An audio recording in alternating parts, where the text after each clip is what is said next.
We've all been talking about the ending of Inception for 15 years now. But the real reason that the movie works has nothing to do with the spinning top. He knows. Inception isn't confusing because it's complex. It's effective because it's engineered, shortcut in design to control exactly what you're allowed to feel certain about. This is the kind of film that rewards rewatching, not with answers, but with control. And once you see how the control works, the movie stops feeling like a puzzle and becomes more intentional. This video argues that Inception feels complex because the film controls how much certainty a viewer has throughout the movie. Mostly because of the editing, not the explanation.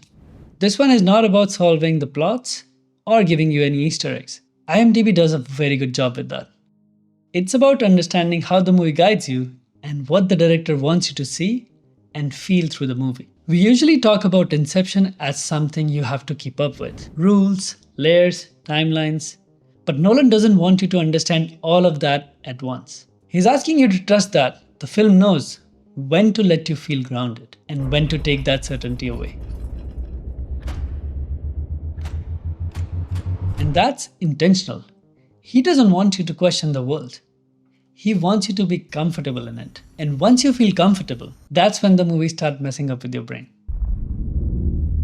And that's a very different kind of complexity, which makes the movie one of a kind till date. What Mr. Cobb is trying to say. An idea. He worked on it for almost a decade and left nothing to chances. Once an idea has taken hold of the brain, it's almost impossible to eradicate.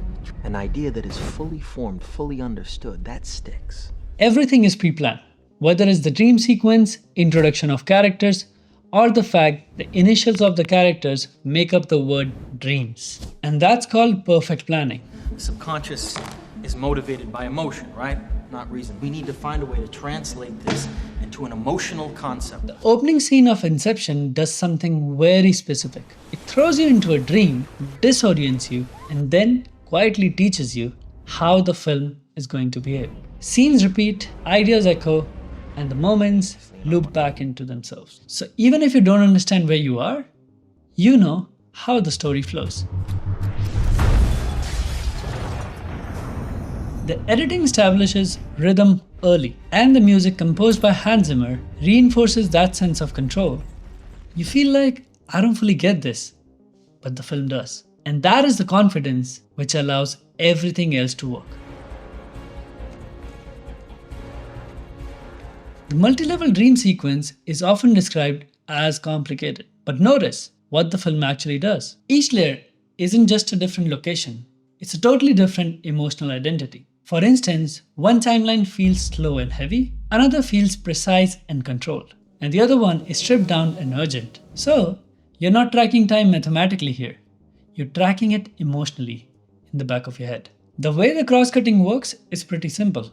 It doesn't ask you to calculate, it asks you to recognize the stakes. It's a week, the first level down, 6 months, the second level down, and third level. It's 10 years. That's why the sequence feels intense and intriguing instead of overwhelming. When Nolan chose 65mm and Mr. Vision, it was not for the spectacle. It was about commitment. Those cameras force the film to slow down, to hold shots longer, to let moments fully land. That decision affects the edit as much as the image on the screen. Again, this is just control, not overload.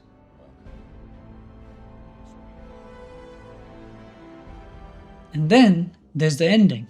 The spinning top isn't just a trick, it's a refusal. The film withholds certainty one last time. Not to confuse you, but to keep the idea alive in your head after the movie ends. This choice isn't philosophical, it's structured. Editorially, the movie denies closure so the experience doesn't collapse into an answer. The film doesn't end, it lingers. So when people say Inception is confusing, what they're really responding to is how carefully the film controls when they're allowed to feel certain and when they're not. That is not chaos, that's design. I'd say don't try to understand it, just feel it. Once you stop trying to solve Inception and actually see how the movie guides you, it becomes way simpler. If this way of looking at films interests you, this channel is about how movies work, not just what happened in them. Until next time.